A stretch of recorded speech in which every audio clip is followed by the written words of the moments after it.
Right, so Real Bread. Before I start on my rant, I just want to do some of the positive stuff. Real Bread campaign over the last 4 years, we've helped see over 8,000 kids at 120 odd schools learn to bake real bread.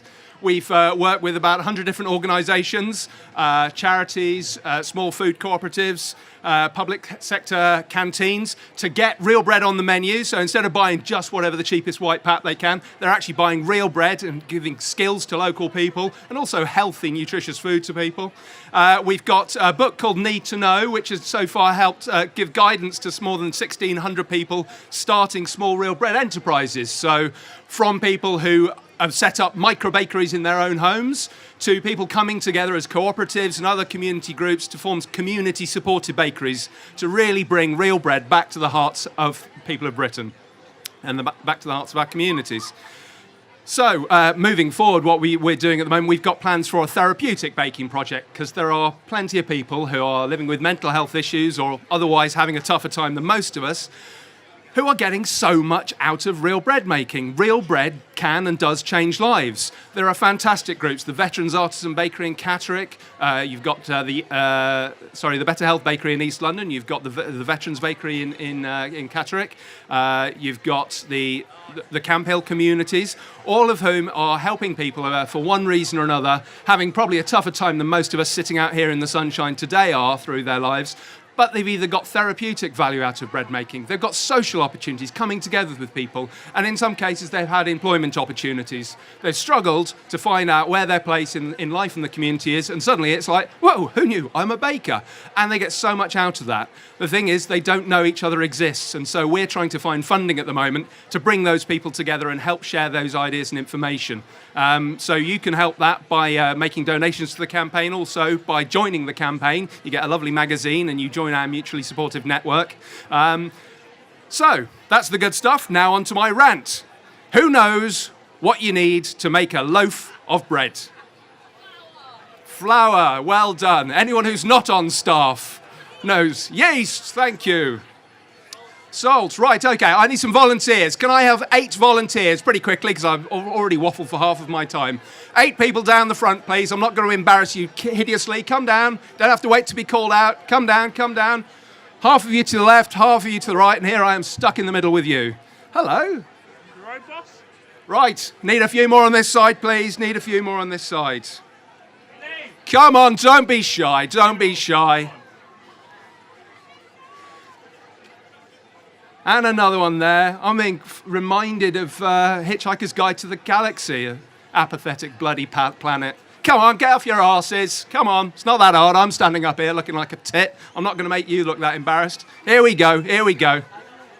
Right, okay, so on one side, we are going to have real bread.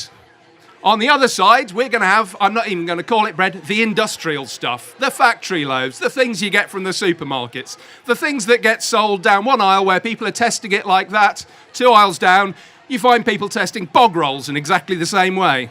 I'm not sure if we want to be eating food that we test in the same way as our toilet paper. Anyway, so let's start off. We've got flour. I want you all to join in here because I'm feeling very, very lonely right now. Come on, you've been lubricating your throats long enough. Come on, let's hear you. Flour.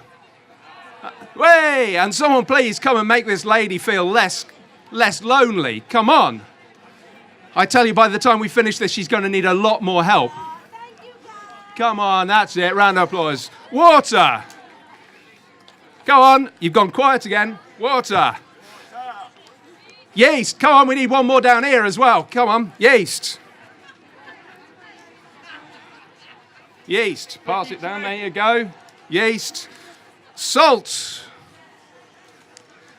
Salt. Okay, right. Well, these people over here making real bread are done. In fact, if they'd been making sourdough, we could have done that without yeast. We could have just used the yeast that naturally occurs in the flour. It's Sourdough September, by the way, so it's instructions on how to start your own starter on the Real Bread Campaign website. So these people are done. On this side, however, we are really going to need some more people here. Come on. You're going to need more than 2 each. So, other things that you might find in an industrial loaf. And I tried to keep them all the same font size, but even with a shrunken down one, I found it a bit of a challenge here.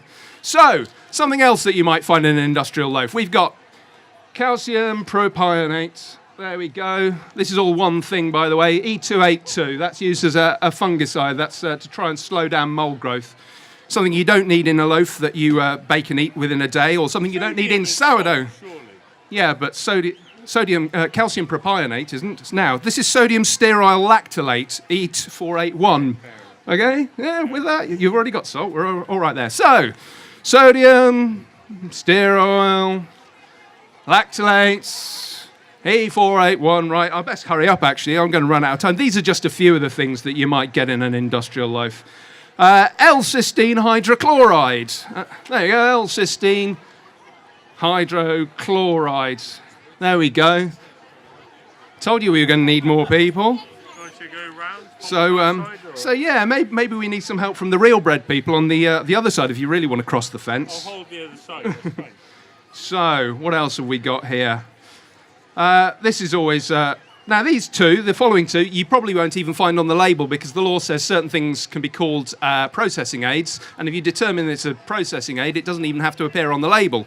So we've got phospholipase, A2, which one of the source of that is pig's pancreas, although I should stress that all industrial loaf manufacturers would say, in this country, say they would not knowingly use any from pig's pancreas. We've got transglutaminase, which anyone who knows anything at all about autoimmune diseases may recognise that name there. And this one here. Right, so I always pronounce this wrong. Diacetyl or diacetyl tartaric, mono and diacid esters of mono and diglycerides of fatty acids, also known as DATEM, or E472E. So you might ask me, what on earth are all those things doing in our daily loaves? Well, it's a very good question. I know about real bread making. I don't know so much about that. You'd need to ask the industrial loaf manufacturers, and I urge you to do so. You ask the people who make Hovis and Warburtons and Kingsmill and supermarkets, what the hell are you putting this crap in my loaf for? And how on earth can you get away with calling that bread?